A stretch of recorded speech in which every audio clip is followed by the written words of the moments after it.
অগ্নিশিখা 1999 সালের একটি আবেগ ঘনময় বাংলা পারিবারিক এবং প্রতিশোধমূলক চলচ্চিত্র। পরিচালিত সুযোগ গুহ নির্মিত ছবিটি ভালোবাসা, ভুল বোঝাবুঝি, পারিবারিক বিচ্ছেদ এবং সম্পর্কের গভীর আবেগ ঘনকে নাটকীয়ভাবে তুলে ধরা হয়েছে। ছবিটির প্রধান চরিত্রে অভিনয় করেছে প্রসেনজিৎ চট্টোপাধ্যায়, রণিত রায়, ঋতুপর্ণা সেনগুপ্ত এবং রঞ্জিত মল্লিক। সঙ্গীত পরিচালনা করেছে বাপ্পি লাহিড়ী।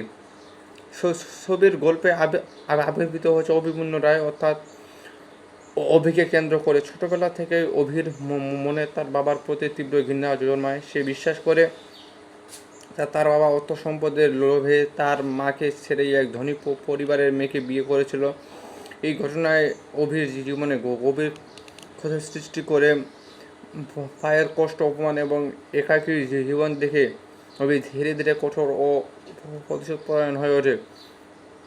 বছর কেটে যায়, অভি বড় হয়ে নিজের বাবার বিশাল ব্যবসায়ী সম্রাটের বিরুদ্ধে দাঁড়ায়। সে একে একে বাবার ব্যবসা ধ্বংস করার পরিকল্পনা গ্রহণ করতে থাকে। তার মানে একটা লক্ষ্য, সে মানুষ তার মায়ের জীবন নষ্ট করেছে তাকে সর্বশান্ত করা।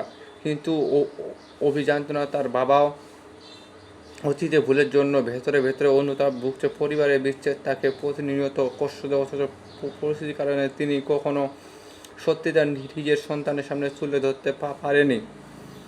এই জটিলতা সম্পর্কে মাঝখানে আসে চন্দ্রা সিনহা, যার চরিত্রে অভিনয় করেছে ঋতুপর্ণা সেনগুপ্ত।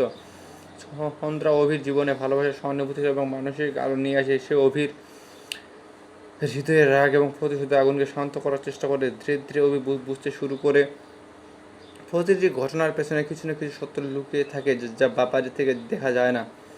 গল্প যত এগোতে থাকে ততই সামনে আসে অতীতের গোপন সত্য।